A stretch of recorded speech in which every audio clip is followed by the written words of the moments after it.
Sisi hii nchi ni kama vile jahazi moja tunapanda.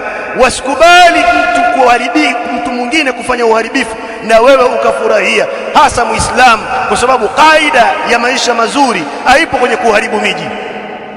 Kaida ya kupata chakula haipo kwenye kuharibu miji, haipo kwenye kuchoma moto majumba wala magari. Allah katika Qur'ani hajazungumza hivyo. Ukisoma ayati zote kuhusu maisha mazuri hapa duniani, hakuna mahali kwa maisha mazuri yatakuja baada ya uharibifu. Hakuna kitu hicho.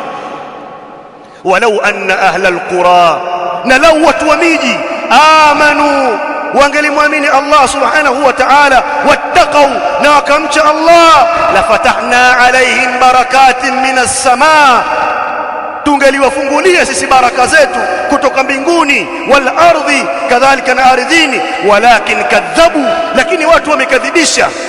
Watu katika shirki, katika bid'a, katika maasi, alafu wanamuomba Allah maisha mazuri.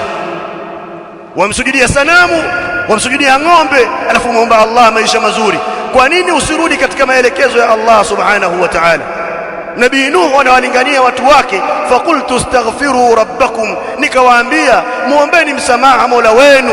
Faqultu astaghfiru rabbakum innahu kana ghaffara yursilis samaa alaykum midrara, atawaletea mvua yenye kufululiza.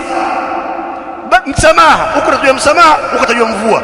Mvua ni riziki, kwa maana mtapata riziki baada ya kurudi kwa Allah katika kumuomba msamaha na kutaka tauba.